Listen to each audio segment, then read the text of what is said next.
Coba deh bayangin, tiap awal bulan, ting, ada notifikasi masuk ke HP Anda, transfer sebesar 90 juta rupiah. Dan ini bukan gaji loh, ini passive income murni dari investasi. Nah, kali ini kita bakal bongkar tuntas strateginya. Gimana caranya ETF bisa mewujudkan ini? Yuk langsung kita mulai. Yap, Anda nggak salah baca. 90 juta rupiah setiap bulan. Ini bukan sekedar mimpi, tapi sebuah target matematis yang sangat mungkin dicapai lewat aliran dividen. Angka inilah yang jadi tujuan akhir dari semua strategi yang akan kita bedah sama-sama. Tentu aja pertanyaan paling gedenya adalah, gimana caranya? Emang bisa? Jawabannya ada di satu instrumen investasi yang sebenarnya kuat banget, tapi herannya masih jarang banget dibahas di Indonesia. Oke, sebelum kita ngomongin strategi yang rumit-rumit, kita harus paham dulu kendaraannya. Instrumen yang bakal kita pakai ini namanya ETF, singkatan dari Exchange Traded Fund. Gini deh cara gampangnya. Anggap aja ETF itu kayak satu keranjang belanja yang udah diisi penuh sama saham. Jadi pas kita beli satu unit ETF, itu artinya kita otomatis beli potongan-potongan kecil dari ratusan perusahaan top kayak Apple, Microsoft, atau Amazon, semuanya dalam sekali klik. Praktis banget kan? Coba deh perhatiin perbandingan ini. Di sisi kiri, investasi kita itu kayak ditopang sama satu tiang buang. Rapuh banget. Kalau tiang itu retak dikit aja, ya udah ambruk semua. Nah, yang di kanan, itu gambaran ETF. Investasi kita ditopang sama banyak tiang kecil. Jadi, kalau satu perusahaan lagi goyang, tenang, masih ada ratusan lainnya yang nopang. Jauh lebih aman kan? Tapi ada satu hal yang super penting buat diingat ya. Ini bukan skema cepat kaya. Ini tuh lari maraton bukan lari sprint. Jadi butuh banget yang namanya kesabaran dan pandangan jangka panjang. Oke, kendaraannya udah siap. Sekarang kita intip perkakas di dalamnya. Beberapa ETF dividen terbaik yang jadi andalan para investor di luar sana. Nah, sebelum kita lihat daftar ETF-nya, kita wajib paham dulu 3 istilah ini. Dividend yield itu ibarat gaji pasif tahunan kita. Capital gain itu untung dari kenaikan harga asetnya. Nah, total return itu gabungan keduanya. Ini penting banget buat ngukur performa investasi kita secara keseluruhan. Ini dia nih, 5 jagoan kita. Coba lihat kolom rata-rata yield. JEPK sama JPI ini menonjol banget dengan angka yang super tinggi dan dibayarnya bulanan pula. Sementara itu, SCHD dan VYM ngasih yield lebih kecil, tapi lihat deh kolom capital gain-nya. Potensi pertumbuhannya itu lebih besar.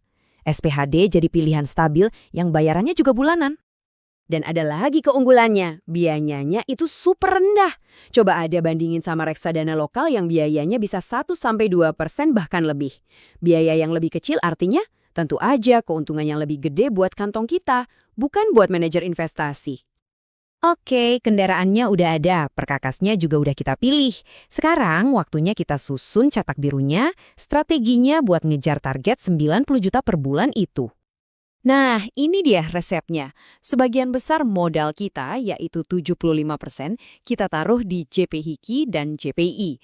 Mereka ini yang bakal jadi mesin uang dividen bulanan kita. Sisanya kita sebar ke SCHD dan SPHD buat jaga-jaga, buat stabilitas dan potensi pertumbuhan jangka panjang. Dengan kombinasi kayak gini, rata-rata total return tahunan yang bisa kita harapkan itu sekitar 12,2%. Angka segini teman-teman itu gede banget loh di dunia investasi, apalagi untuk strategi yang relatif aman seperti ini. Sekarang kita masuk ke bagian yang paling ajaib. Coba perhatiin tabel ini baik-baik.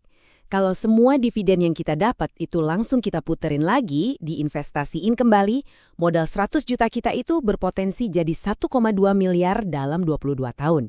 Yang 1 miliar bisa jadi 12 miliar.